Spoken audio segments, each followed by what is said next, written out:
Kapag may kakaibang pakiramdam tulad ng pagod, panghihina, walang ganang kumain o stressed, depensa natin lagi ang tambak na trabaho at dami ng iniisip. Well, isip pa more. Baka warning signs yan na di sapat ang vitamin B12 mo sa katawan.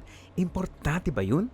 Pero bago tayo magsimula, huwag kalimutang i-like ang aming video, mag-subscribe sa aming channel at i-turn on ang notification bell na you won't miss any of our new videos. Ano ang ibig sabihin ng kulang sa vitamin B12? Isa itong kondisyon na ang iyong katawan ay walang sapat na healthy red blood cells. Dahil ang vitamin B12 ay kailangan ng katawan upang gumawa ng red blood cells. Ito ang nagdadala ng oxygen sa lahat ng parte ng katawan. Kapag hindi sapat ang red blood cells, hindi rin sapat ang nakukuhang oxygen ng iyong tissues at organs. Kung walang sapat na oxygen, ang iyong katawan ay hindi tatakbo ng maayos ayon sa Hopkins Medicine. May palatandaan ba kung vitamin B12 deficient ka? Yes, makinig. Ito ang mga sintomas. Number 1. Masakit ang ulo. Common ito sa mga taong B12 deficient. Sa katunayan, sa isang pag-aaral na ginawa noong 2019 sa 140 na katao na ang kalahati sa kanila ay dumaranas ng migraine, lumabas na mababa ang blood levels ng B12 nila kumpara sa mga lumahok na walang history ng migraine. Napag-alaman din sa pag-aaral na ito na ang participants na may mataas na B12 levels ay 80% na madalang makaramdam ng migraine kumpara sa mga taong mababa ang B12 levels. Di masakit sa ulo intindihin, di ba? Number 2. Maputla at naninilaw na balat. Dahilan ito ng hindi fully matured at malusog na red blood cells sa katawan. Pwede ring maging dahilan ito ng jaundice, isang kondisyon upang maging kulay dilaw ang puti ng mata, pati na rin ang balat. Ibig sabihin mataas ang level ng bilirubin, isang waste product na nabubuo kapag pinaghihiwalay ng katawan ang red blood cells. Number 3. Lumalabo ang paningin. Sanhi ito ng vision disturbances at macular degeneration dahil marahil sa pagkasira ng optic nerve.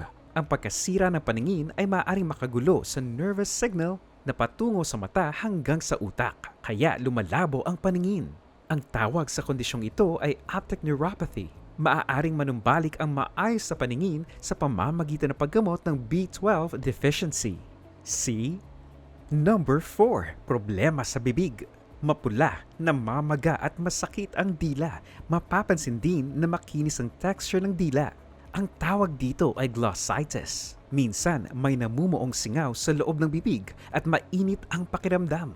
Lumalabas ang sintomas na ito dahil bumababa ang production ng red blood cells. Resulta ito ng walang sapat na hangin na pumupunta sa dila. Number 5. Tinutusok-tusok at nag-aapoy ang kamay at paa. Parang sinisilaban at tinutusok ng karayom ang pakiramdam at namamanhid din. May tawag dyan, paresthesia. Kung ikaw ay may diabetes, mataas ang panganib na magkaroon ng B12 deficiency, lalo kung nagtitake ng metformin. Number 6. Mabilis sa tibok ng puso. Bumibilis ang heartbeat upang mapunan ang mababang volume ng red blood cells sa katawan. Kung may anemia, pinapressure nito ang puso upang itulak ang mataas na volume ng dugo sa katawan ng mabilis. Ito ang paraan ng katawan upang subukang bigyan ng sapat na hangin ang katawan upang umikot sa buong sistema at marating ang lahat ng organs. At dahil mabilis ang tibok ng puso, nakararanas din ng paghingal. See a doctor. Number 7. Nakararamdam ng kakaiba sa tiyan. Hirap magbawas o constipation. Minsan naman nagtatae, nasusuka dahil feeling bloated at puno ng hangin ng tiyan. Iyan ang ilan sa gastrointestinal symptoms kapag hindi sapat ang vitamin B12. Walang pinipili ito, mapabata man o matanda. Number 8. Walang gana kumain. Dahil sa problema na hatid ng digestive issues, nawawala ng appetite sa pagkain kahit gaano pa kasarap ito. Ngayon, kung sa palagay mo, sapat naman ang iyong vitamin B12, tingnan kung may underlying health issues ka rin na nakaaapekto upang maabsorb ng katawan ang B12. Tulad halimbawa kung ikaw ay vegetarian, umiinom ng anti-acid medication, o may gastritis, at dahil walang gana kumain, bumabagsak ang katawan at pumapayat.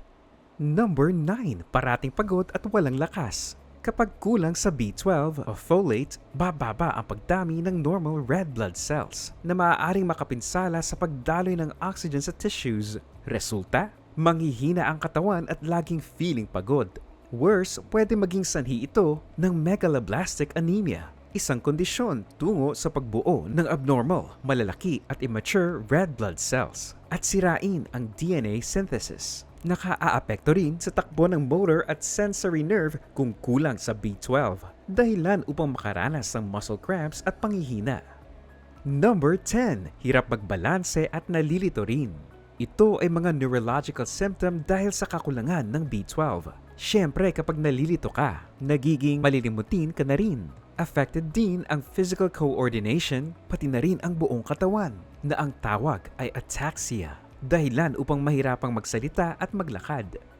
Number 11. Moody, minsan nade-depress. May impact sa mental health ang kulang sa vitamin B12 at malaki ang panganib na ma-develop ito sa depresyon kapag di sapat ang B12 ayon sa Healthline. Dahilan ito ng mataas na level ng sulfur-containing amino acid called homocysteine. Maaaring makadagdag ito sa development ng depresyon sa pamamagitan ng pagtaas ng oxidative stress, pagkamatay ng cells at pagkasira ng DNA ng katawan. Dagdag pa sa sintomas ng depresyon, maaari ring mapunta sa ibang mental issues ang kulang sa B12, tulad ng pagiging irritable, pabago-bago ang mood at psychosis. Kalma lang please. Number 12. Nawawala sa sarili. Hirap mag-concentrate, malilimutin at walang focus. Kaya kadalasang hindi natatapos ang task o anumang ginagawa. Parang puro hangin ang laman ng isip, lalo kung may edad na. Mabuti na lang, kayang gamutin ito ng sapat na vitamin B12. Go agad kay Doc bago malimutan. Number 13. Problema sa intimacy o walang gana sa sex. Dahil ito sa mataas na level ng homocysteine sa katawan. Ang mga lalaking may B12 deficiency ay karaniwang nakararanas ng erectile dysfunction kaya walang gana sa sex. Pwede ring makaranas ng temporary infertility at mahirapan makabuo ng anak. Pero nare-reverse naman ito kung sapat ang vitamin B12 treatment at babalik ang dating sigla at init. Paano malalaman kung vitamin B12 deficient?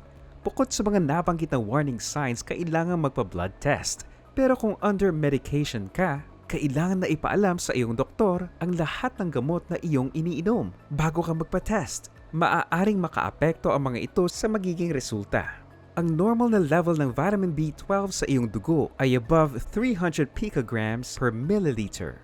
Kung ang resulta ay between 200 to 300 picograms per milliliter, nasa borderline ka. Kapag 200 picograms per milliliter pababa, deficient ka na at kailangan mo ng dagdag testing.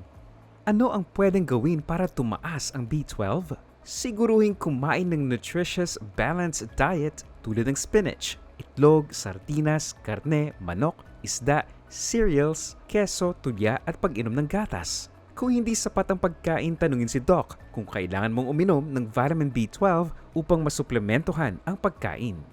Ikaw, naranasan mo na ba ang mga nabanggit na warning sign ng B12 deficiency? Anong remedy ang ginawa mo para tumaas ito?